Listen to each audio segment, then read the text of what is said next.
지금 이 시간에도 이유 없이 눈이 떠져 시계를 보고 계신가요? 아직 밤이 한참 남아 있는데도 잠은 다시 오지 않고 머리는 멀쩡한데 몸만 침대에 누워 있는 느낌, 이런 경험이 반복되면 사람은 자연스럽게 체념하게 됩니다. 이제 나이가 들어서 그런가 보다. 나이 들면 원래 잠이 없다는 말이 맞는가 보다. 이렇게 스스로를 설득하게 됩니다. 그런데 오늘 이 이야기를 끝까지 들어주셔야 하는 이유는 바로 그 생각이 여러분의 건강을 서서히 갉아먹고 있을 가능성이 크기 때문입니다.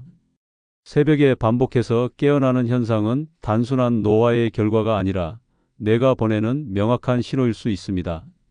이 신호를 무시하면 오늘 밤만이 아니라 앞으로의 밤들 모두 제대로 잠을 자지 못합니다. 제가 실제로 만났던 김 어르신의 이야기를 먼저 드리겠습니다. 김 어르신은 70대를 넘긴 남성이었고 젊은 시절부터 평생을 성실하게 살아온 분이었습니다.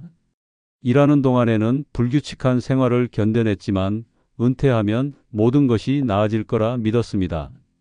더 이상 시간에 쫓기지 않고 편안한 잠자리에 누워 깊이 잘 수 있을 거라 기대했던 겁니다.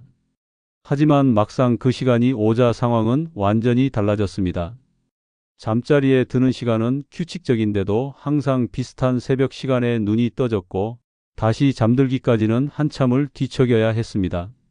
처음에는 그냥 잠이 덜 깬 줄 알았고 며칠 지나면 괜찮아질 거라 생각했습니다. 그러나 이 일이 매일 반복되자 불안이 커졌고 그 불안을 잠재우기 위해 선택한 방법이 바로 많은 분들이 쉽게 손을 대는 그것이었습니다. 잠깐의 취기를 빌려 잠을 청하는 방식이었습니다. 그 순간에는 눈이 감기는 것 같았지만 아침이 되면 머리는 무겁고 하루 종일 멍한 상태가 이어졌습니다. 김 어르신은 어느 날 이렇게 말했습니다. 늙으면 원래 잠이 없어지는 거 아니냐고, 주변 사람들 다 그렇게 산다고, 그러니 자신도 그냥 받아들이면 되는 거 아니냐고 말입니다. 이 질문 속에는 체념과 포기가 함께 섞여 있었습니다. 여기서 중요한 사실을 하나 짚고 가야 합니다. 나이가 들면서 수면의 패턴이 달라지는 것은 사실이지만 밤마다 깊은 잠을 이루지 못하고 새벽에 반복적으로 깨는 것은 결코 정상적인 변화가 아닙니다. 우리 몸은 나이가 들어도 잠을 필요로 합니다. 오히려 뇌의 회복과 정리를 위해 더 질 좋은 잠이 필요해집니다. 문제는 나이가 들수록 잠을 부르는 내부 신호가 약해지면서 깊은 잠으로 들어가는 게 어려워진다는 점입니다. 이때 많은 분들이 잠을 포기하거나 억지로 재우는 방법에 의존하게 됩니다. 그러나 잠은 억지로 끌어오는 것이 아닙니다. 잠은 뇌가 스스로 들어가도록 문을 열어줘야 하는 상태입니다. 우리가 잠든 동안 뇌에서는 하루 동안 쌓인 정보와 피로를 정리하는 작업이 진행됩니다. 이 과정이 제대로 이루어지지 않으면 머릿속은 정리되지 않은 방처럼 점점 어수선해집니다. 기억이 흐릿해지고 말이 막히고 집중이 어려워지는 이유가 여기에 있습니다. 그런데 많은 분들은 이 변화를 단순히 나이 탓으로 돌리고 넘어갑니다. 그 사이 뇌는 계속해서 신호를 보내고 있습니다. 지금 방식은 위험하다고, 지금 상태를 바꾸지 않으면 더 큰 문제가 올 수 있다고 말입니다. 새벽에 깨는 현상은 의지와 성격의 문제가 아닙니다. 몸이 약해져서 생기는 일도 아닙니다. 이것은 뇌가 더 이상 현재의 생활 패턴을 감당하지 못하겠다는 구조 요청에 가깝습니다. 문제는 그 신호를 잘못 해석하고 있다는 점입니다.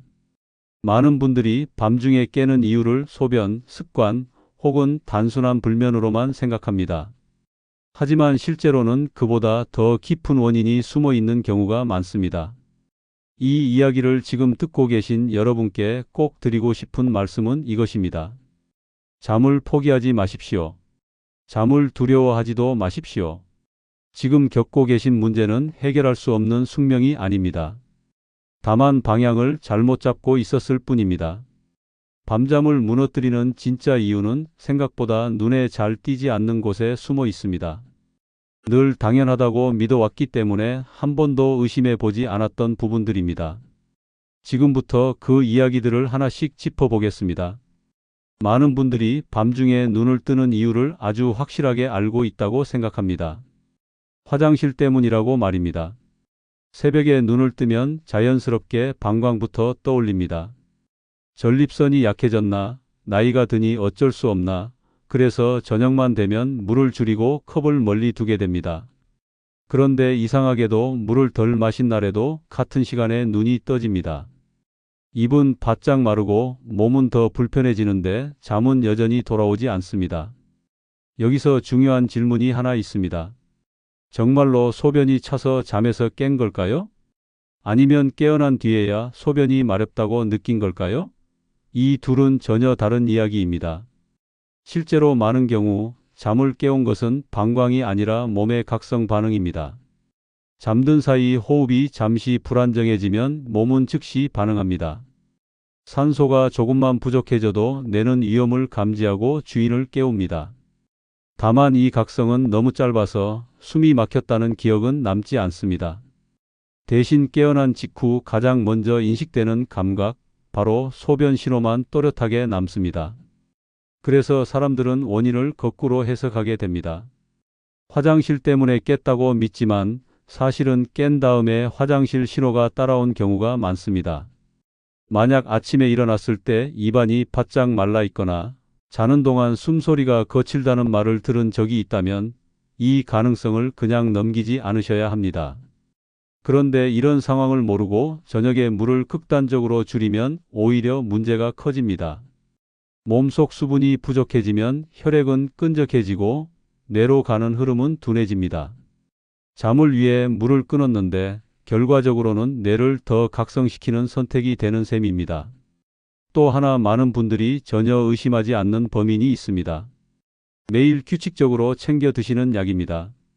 특히 혈압이나 심장 박동을 조절하는 약들 중에는 낮 동안에는 도움이 되지만 밤이 되면 잠을 부르는 신호를 약화시키는 성분이 포함된 경우가 있습니다. 약이 몸을 안정시키는 동시에 잠으로 들어가는 문까지 함께 좁혀버리는 겁니다. 이럴 때 사람들은 선택지가 없다고 느낍니다. 약은 꼭 먹어야 하니 잠은 포기해야 한다고 생각합니다. 하지만 중요한 건 약을 끊으라는 이야기가 아니라 원인을 알고 있다는 사실입니다. 이유를 알아야 조정할 수 있고 조정할 수 있어야 방법이 생깁니다.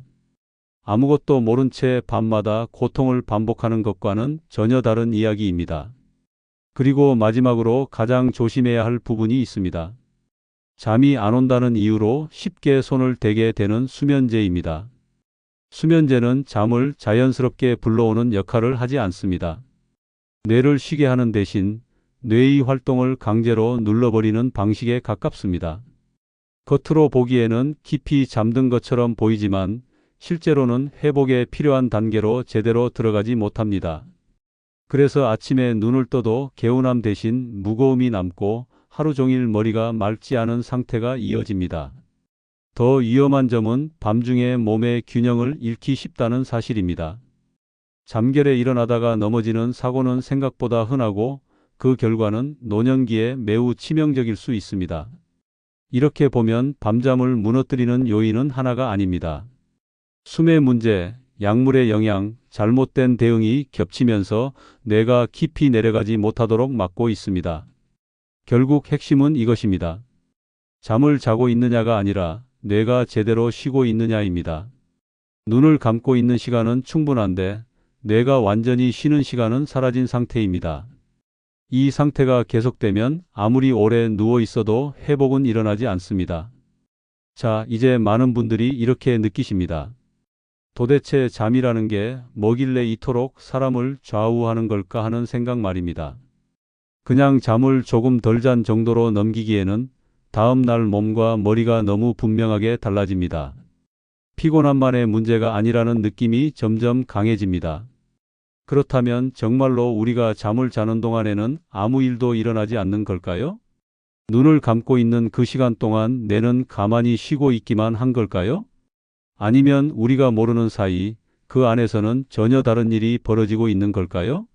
이 질문에서부터 이야기를 이어가 보겠습니다. 우리가 잠을 이야기해야 하는 이유, 그리고 밤잠이 무너지는 일을 가볍게 넘기면 안 되는 이유가 바로 여기에 있습니다. 우리가 자는 동안에 뇌에서 벌어지는 일을 제대로 알게 되면 자연스럽게 이해됩니다. 대부분의 분들은 잠을 쉼이라고 생각합니다. 눈을 감고 아무것도 하지 않는 시간, 몸이 멈추는 시간이라고 여기십니다. 그런데 실제로는 정반대입니다. 우리가 깊이 잠든 그 시간 동안 뇌는 하루 중 가장 바쁘게 움직입니다. 낮 동안 우리는 생각하고 판단하고 기억합니다. 말 한마디, 감정 하나, 작은 선택 하나까지 모두 뇌를 사용합니다. 그 과정에서 눈에 보이지 않는 찌꺼기들이 계속 만들어집니다. 마치 하루 종일 사용한 부엌에 설거지가 쌓이듯이 말입니다. 낮에는 이 찌꺼기를 치울 수 없습니다. 뇌는 계속 사용 중이기 때문입니다. 그렇다면 언제 정리가 될까요? 바로 깊은 잠에 들어갔을 때입니다. 이때 뇌에서는 아주 놀라운 변화가 일어납니다. 평소에는 빽빽하게 붙어 있던 뇌세포들이 잠시 몸집을 줄입니다. 공간을 만들어 주는 겁니다. 그 틈으로 맑은 뇌척수액이 흐르기 시작합니다. 이 흐름은 마치 고압 세척기처럼 작동합니다. 낮 동안 쌓였던 노폐물과 독성 물질을 쓸어내어 밖으로 배출합니다. 이 과정을 통해 뇌는 다음 날을 버틸 준비를 마칩니다. 기억이 정리되고 감정이 안정되고 판단력이 회복됩니다. 그런데 이 과정에는 아주 중요한 조건이 하나 있습니다. 반드시 깊은 잠이어야 한다는 점입니다. 얕은 잠이나 중간에 자주 깨는 수면에서는 이 청소 작업이 제대로 이루어지지 않습니다. 눈을 감고 누워있는 시간은 충분한데도 아침에 개운하지 않은 이유가 바로 여기에 있습니다. 뇌는 쉬지 못했고 청소도 끝내지 못한 상태인 겁니다. 그렇다면 술을 마시고 자면 어떻게 될까요? 술을 마시고 잠을 자도 그 잠은 깊은 잠이 아닙니다. 뇌의 일부 기능만 억지로 눌러놓은 상태에 가깝습니다. 청소부들이 들어와야 할 시간에 문을 잠가버린 셈입니다. 수면제도 크게 다르지 않습니다. 잠드는 속도는 빨라질 수 있지만 뇌가 자연스럽게 깊은 단계로 내려가는 흐름은 만들어주지 못합니다. 그래서 이런 잠을 반복하면 머릿속은 점점 정리되지 않은 상태로 쌓여갑니다. 기억력이 흐려지고 말이 막히고 예전 같지 않다는 느낌이 드는 이유가 여기에 있습니다. 많은 분들이 이렇게 묻습니다. 그럼 잠을 조금 줄이면 안 되는 걸까요? 나이 들면 활동량도 줄어드는데 잠이 그렇게까지 중요할까요? 하지만 이 질문 자체가 방향을 잘못 잡고 있습니다. 나이가 들수록 뇌의 회복 능력은 더 많은 관리가 필요합니다. 청소가 덜 되는 대신 더 자주 더 정확하게 이루어져야 합니다. 그런데 잠을 줄이거나 얕은 잠으로 버티는 생활이 반복되면 뇌는 쓰레기를 안고 살아가게 됩니다. 이 상태가 오래 이어지면 어떤 일이 벌어질까요? 집중력이 먼저 무너지고 그 다음은 기억력입니다. 사람 이름이 바로 떠오르지 않고 하려던 말이 입에서 맴돌다가 사라집니다. 감정도 예민해집니다. 별일 아닌 일에 짜증이 나고 이유 없이 우울해지기도 합니다. 이 모든 변화의 밑바닥에는 깊은 잠의 부재가 자리하고 있습니다. 여기서 중요한 사실이 하나 더 있습니다. 새벽에 깨는 습관이 계속되면 뇌는 그 패턴을 학습합니다. 특정 시간에 각성하는 것이 일상이 되면서 깊은 잠으로 내려가는 문 자체가 점점 좁아집니다. 그러면 잠을 더 오래 자려고 노력할수록 오히려 불안이 커집니다. 다시 깨면 어쩌나 하는 걱정이 잠자리에 함께 눕게 됩니다. 이때부터 잠은 쉬는 것이 아니라 긴장이 됩니다. 그래서 꼭 짚고 가야 할 핵심은 이것입니다. 잠은 시간을 채우는 문제가 아닙니다. 몇 시간을 누워 있었느냐보다 뇌가 얼마나 깊이 내려갔느냐가 더 중요합니다. 자, 여기서 자연스럽게 이런 의문이 생깁니다. 이 깊이를 다시 되찾으려면 우리는 무엇을 바꿔야 할까요? 더 오래 자려고 노력해야 할까요? 아니면 무언가를 더 보태야 할까요? 의외로 답은 반대 방향에 있습니다. 더 애쓰거나 더 억지로 끌어오는 방식이 아닙니다. 뇌는 원래 스스로 내려갈 줄 아는 기관입니다. 아주 작은 신호만 다시 보내주면 뇌는 스스로 속도를 낮추기 시작합니다. 그 신호를 어떻게 주느냐가 관건입니다. 오늘 말씀드릴 방법들은 몸에 무리를 주거나 새로운 노력을 요구하지 않습니다. 첫 번째는 몸의 속도를 낮추는 방법입니다. 낮 동안 우리는 계속 긴장한 상태로 살아갑니다. 생각이 멈추지 않고 작은 자극에도 몸이 반응합니다. 이 상태로 잠자리에 들어가면 뇌는 여전히 낮이라고 착각합니다. 그래서 가장 먼저 필요한 건 멈춤 신호입니다. 우리 몸에는 흥분된 신경을 빠르게 가라앉히는 통로가 있습니다. 귀 뒤쪽, 머리와 목이 만나는 지점에 손을 가져가 보면 약간 들어간 부분이 느껴질 겁니다. 이곳을 천천히 그러나 분명하게 눌러주는 겁니다. 세게 누를 필요는 없습니다. 숨을 멈추지 말고 누르고 풀기를 반복합니다. 이 자극은 몸에 브레이크를 거는 역할을 합니다. 심장의 박동이 느려지고 목과 어깨의 긴장이 풀리기 시작합니다. 이때 많은 분들이 느끼는 변화는 아주 단순합니다. 생각의 속도가 느려진다는 느낌입니다. 첫 번째 방법의 목적은 잠드는 것이 아닙니다. 깨어있는 상태를 끝내는 것입니다. 두 번째는 호흡을 통해 뇌에 분명한 신호를 보내는 방법입니다. 뇌는 생각보다 단순해서 숨의 리듬만 바뀌어도 상황을 다시 판단합니다. 숨을 짧게 쉬고 있으면 뇌는 아직 활동 중이라고 인식합니다. 반대로 숨을 길게 내쉬기 시작하면 이제 멈춰도 된다고 받아들입니다. 코로 숨을 들이마시며 1부터 4까지 천천히 셉니다. 그 다음 숨을 잠시 멈추고 7까지 속으로 셉니다. 그리고 1부터 8까지 입으로 길게 숨을 내쉽니다. 이때 중요한 건 내쉬는 숨입니다. 길게 내쉬는 동안 몸은 자연스럽게 힘을 놓습니다. 이 과정을 몇 번 반복하면 생각이 이어지지 않고 끊어지는 순간이 옵니다. 그 순간을 붙잡으려 하지 마십시오. 그저 숨만 따라가면 됩니다. 이 방법은 잠을 재촉하기 위한 것이 아니라 뇌에 오늘의 활동이 끝났다는 신호를 보내기 위한 과정입니다. 세 번째 방법은 밤이 아니라 아침에 시작됩니다. 많은 분들이 이 부분을 가장 의아하게 느끼십니다. 잠을 잘 자려면 왜 아침 이야기를 하느냐고 묻습니다. 하지만 깊은 잠은 밤에 갑자기 만들어지지 않습니다. 눈을 뜬 뒤 가능한 한 빨리 밝은 빛을 마주하는 것이 중요합니다. 햇빛이 눈으로 들어가면 뇌는 시간을 계산하기 시작합니다. 지금이 시작이라면 몇 시간 뒤에는 쉬어야 한다고 판단합니다. 이 계산이 정확할수록 밤이 되면 졸음은 자연스럽게 찾아옵니다. 반대로 아침의 어둠 속에 오래 머물면 뇌는 낮과 밤의 경계를 헷갈리기 시작합니다. 그래서 밤이 되어도 내려올 준비를 하지 못합니다. 짧은 산책이면 충분합니다. 오래 걸을 필요도 빠르게 움직일 필요도 없습니다. 중요한 건 빛입니다. 이 세 가지 방법에는 공통점이 있습니다. 모두 잠을 강요하지 않는다는 점입니다. 잠을 만들어내려 하지 않고 잠이 올 수 있는 환경을 다시 돌려놓는 방식입니다. 처음에는 큰 변화가 느껴지지 않을 수도 있습니다. 하지만 몸은 아주 정직합니다. 같은 신호가 반복되면 뇌는 그 신호를 다시 믿기 시작합니다. 밤을 경계하지 않아도 된다는 사실을 서서히 받아들입니다. 몸의 리듬이 서서히 제자리를 찾기 시작하면 변화는 의외로 조용하게 다가옵니다. 많은 분들이 기대하는 것처럼 갑자기 밤새 한 번도 깨지지 않는 잠이 바로 가능한 것은 아닙니다. 대신 먼저 달라지는 것은 밤을 바라보는 마음입니다. 예전에는 해가 조금만 기울어도 마음 한쪽이 먼저 긴장하곤 했습니다. 오늘 밤도 또 같은 시간이 오겠지, 또 눈을 뜨겠지, 또 하루를 망치겠지 하는 생각들이 하루의 끝을 먼저 점령했습니다. 그런데 몸의 신호를 다시 믿기 시작하면 그 생각들이 예전만큼 힘을 쓰지 못합니다. 잠자리에 누웠을 때 숨이 가빠지지 않고 어깨와 턱에 들어가 있던 힘이 조금 느슨해진 걸 스스로 알아차리게 됩니다.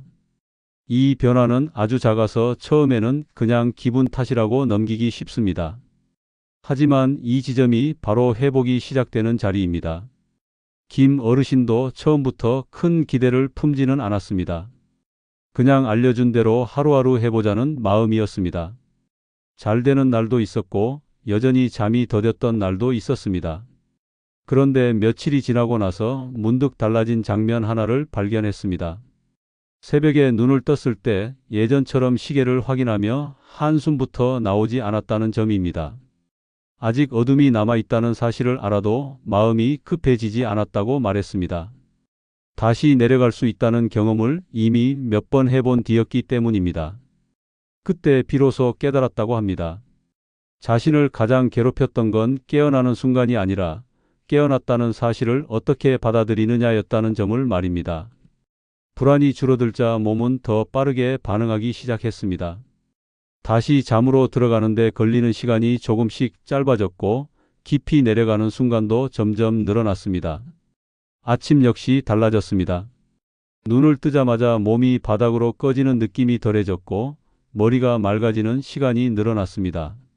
하루를 시작할 때의 첫 감각이 바뀌면 그날 전체의 흐름도 함께 달라집니다. 사람을 대하는 말투가 부드러워지고 생각의 속도가 조금 느려지며 사소한 일에 반응하던 감정의 폭도 잦아듭니다. 이쯤 되면 많은 분들이 묻게 됩니다. 이렇게 사소한 변화로 정말 사람이 달라질 수 있느냐고요? 하지만 몸은 생각보다 솔직합니다. 같은 신호가 반복되면 뇌는 그 신호를 다시 믿기 시작합니다. 이제는 괜찮다고, 밤은 경계해야 할 시간이 아니라 회복을 허락해도 되는 시간이라고 판단합니다. 이 판단이 서는 순간 잠은 더 이상 목표가 아니라 결과가 됩니다. 이 과정에서 꼭 기억해야 할 점이 있습니다. 완벽하게 지키려 하지 않아도 된다는 사실입니다. 어떤 날은 흐름이 잘 이어지고 어떤 날은 다시 깨질 수도 있습니다. 그때마다 실패했다고 단정할 필요는 없습니다. 방향만 맞아 있으면 속도는 저절로 따라옵니다. 여기서 꼭 전하고 싶은 말이 하나 더 있습니다. 잠을 붙잡으려 애쓰지 마십시오. 잠을 통제하려는 순간 몸은 다시 긴장합니다. 대신 몸이 신뢰할 수 있는 신호를 꾸준히 보내는데 집중하십시오. 숨이 천천히 내려가고 몸이 스스로 풀리며 하루의 시작과 끝이 다시 구분되기 시작하면 잠은 그 틈으로 자연스럽게 스며듭니다. 밤을 잘 잔다는 건 특별한 능력이 아닙니다. 원래 누구에게나 주어졌던 기능입니다. 다만 바쁜 삶과 익숙해진 습관 속에서 잠시 잊고 있었을 뿐입니다. 지금 이 이야기를 듣고 계신 여러분도 이미 그 기능을 가지고 계십니다. 늦었다고 느끼실 필요도 없습니다. 뇌는 생각보다 회복에 너그럽습니다. 방향만 바뀌면 나이에 상관없이 다시 반응합니다. 오늘 밤 잠자리에 드실 때 이전처럼 긴장하지 않으셔도 됩니다. 완벽하게 자야 한다는 생각도 내려놓으셔도 됩니다. 밤을 견디는 삶에서 밤이 회복이 되는 삶으로 옮겨가는 첫걸음은 아주 조용하게 시작됩니다. 그리고 그 조용한 변화가 쌓일수록 아침은 조금씩 가벼워질 것입니다. 오늘의 이야기가 밤을 조금이라도 다르게 만드는 데 도움이 되었기를 바랍니다. 혹시 마음에 남는 게 하나라도 있으셨다면 구독과 좋아요를 꾹 눌러주세요. 또 댓글에 단 한마디만 남겨주셔도 충분합니다. 그냥 잠이라고 적어주셔도 괜찮습니다. 여러분의 그 한 단어가 제가 앞으로도 이런 이야기를 계속 이어가고 더 유익한 영상을 만드는 데 큰 힘이 됩니다. 오늘 밤은 부디 조금 더 편안하시기를 바랍니다.